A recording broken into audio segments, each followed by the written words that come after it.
Bonjour Robert. Nous allons maintenant commencer les procédures côté utilisateur.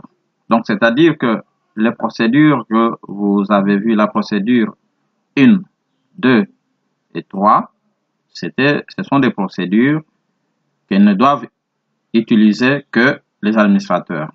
Maintenant, à partir de la procédure 4 et 5, la procédure 4 et 5 concerne les utilisateurs. Donc, ici, nous sommes dans la procédure 4 qui est comment consulter les messages email dans sa boîte email.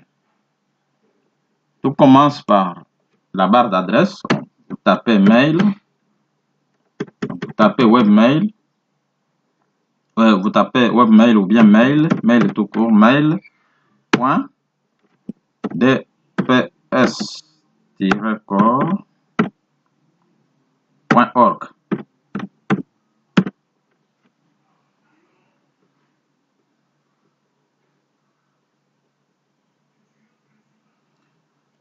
Bon.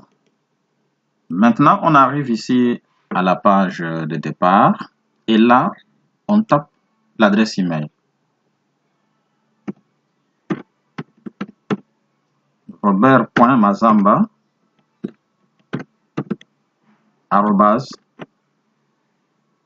dps-core.org. L'adresse et le mot de passe. C'est le mot de passe que vous connaissez.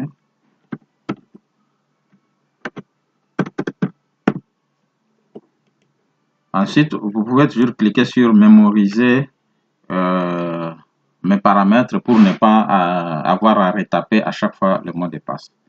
Bon, maintenant ici, vous laissez l'option par défaut, donc utiliser la langue du navigateur. Cliquez sur connexion. Vous pouvez toujours enregistrer si vous voulez, tout comme vous pouvez ne pas enregistrer, tout dépend de vous. Bon, maintenant là, pour la première fois, lorsque l'utilisateur se connecte pour la première fois, le système lui demande de mettre le fuseau horaire de façon à être synchronisé avec l'endroit où il se trouve. Si l'utilisateur se trouve à Kinshasa, vous pouvez prendre celui-là, Ouest Central Africa. Mais si l'utilisateur se trouve en Bujumaï par exemple, c'est-à-dire d'une manière générale à l'est du pays, vous prenez Cairo, donc c'est-à-dire Caire, la capitale de l'Égypte. Bon, mais par contre le pays, prenez comme pays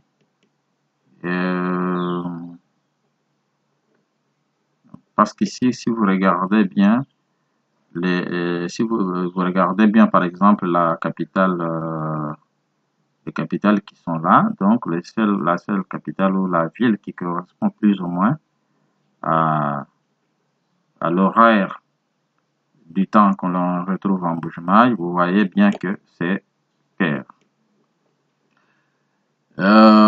Ensuite, le pays c'est Congo.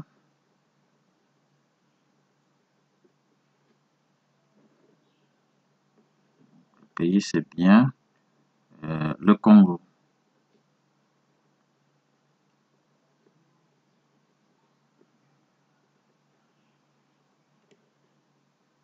Voilà.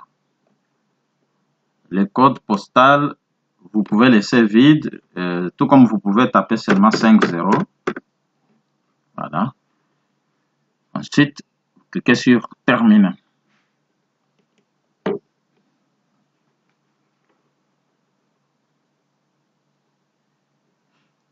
Là, nous arrivons à la page d'accueil de notre boîte email. Donc ici, c'est donc là. Donc si vous cliquez là, vous avez donc la boîte d'accueil qui se trouve dans ce qu'on appelle ici boîte de réception. Ensuite, voilà, ici dans la boîte de réception, vous voyez que comme on n'a pas encore envoyé un courrier quelconque ici, vous voyez, il n'y a rien. Ici, vous avez les éléments envoyés, comme c'est le cas dans toutes les boîtes email. Et si vous voulez, disons, écrire un nouveau mail, donc vous cliquez là, cliquez ici. Donc, ici, vous ne cliquez pas, avant de cliquer, vous venez d'abord là avec la souris et puis après, vous cliquez sur message, c'est-à-dire que là, vous allez créer un nouveau email. Si vous cliquez sur contact, là, vous allez créer un nouveau contact. Si vous voulez créer un rendez-vous, là, vous cliquez ici pour créer un rendez-vous. Ou si vous voulez créer une tâche ou une note, en quelque sorte un aide-mémoire, vous pouvez cliquer ici. Mais pour ce qui va vous concerner dans le travail de tous les jours, vous cliquez sur message et là, vous pouvez créer un message mail.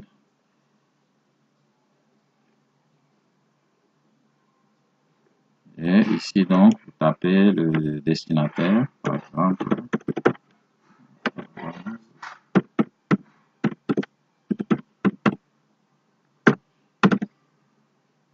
Voilà.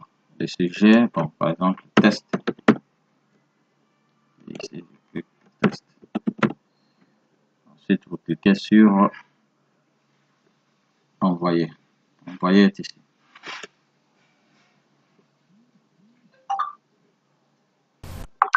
Voilà. Donc, le message est parti, le message test. Maintenant, vous voyez que dans éléments envoyés, nous avons ce message-là qui apparaît. Ici, ce sont les spams hein, qui viennent se loger ici. Les messages que vous supprimez viennent d'abord dans ces bacs à papier avant d'être supprimés définitivement.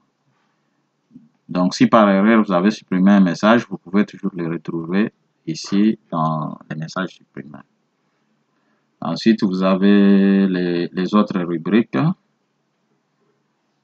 Par exemple, si vous voulez chatter entre, disons, agents de la division provinciale, vous pouvez chatter directement à partir d'ici. Ici, c'est les différents contacts, etc. Voilà, merci. C'est tout pour la procédure d'ouverture des mails.